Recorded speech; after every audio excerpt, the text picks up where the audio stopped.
দেশীয় সিনেমার জনপ্রিয় অভিনেত্রী পরীমনি ২০১৬ সাল থেকে টানা ৫ বছর কোরবানির ঈদে অনন্য নজির দেখিয়েছেন এই চিত্রনায়িকা। চলচ্চিত্রের অসচ্ছল সহশিল্পীদের জন্য এফডিসিতে কোরবানি দিতেন তিনি। সে সময় এফডিসিতে তার কোরবানি দেওয়ার বিষয়টি বেশ প্রশংসিত হয়। সবশেষ ২০২১ সালে ৬টি গরু কোরবানি দেন এই নায়িকা, কিন্তু সে বছর এফডিসির ভিতর কোরবানি দেওয়ার নিষেধাজ্ঞা থাকায় এফডিসির বাইরে কোরবানি দেন পরী।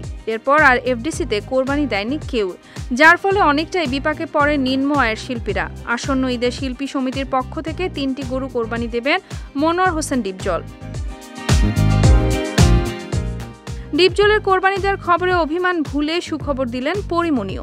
জানালেন, উৎসব মুখর পরিবেশের নিশ্চয়তা পেলে এফডিসিতে আবার কোরবানি দেবেন তিনি। এ প্রসঙ্গে পরীমনি বলেন, এবারও কোরবানি দিতে চাই।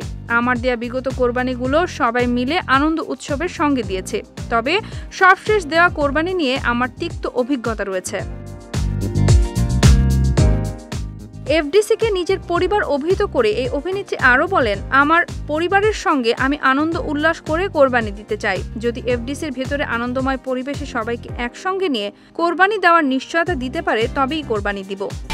একমাত্র ওয়ালটন এসি দিচ্ছে ১ বছরের রিপ্লেসমেন্ট গ্যারান্টি এবং কম্প্রেসরের ১০ বছরের গ্যারান্টি। পরীমনি মাতৃত্বকালীন ছুটি শেষে শোবিজে আবারও সরব হয়েছেন। ২ বছর বিরতির পর ডোডোর গল্প সিনেমার মাধ্যমে ক্যামেরার সামনে দাঁড়ান তিনি। সরকারি অনুদানে সিনেমাটি পরিচালনা করেছেন রেজা ঘটক। বর্তমানে দেশের গণ্ডি ছাড়িয়ে ওপারে বাংলাতেও অভিনয় করছেন পরীমনি।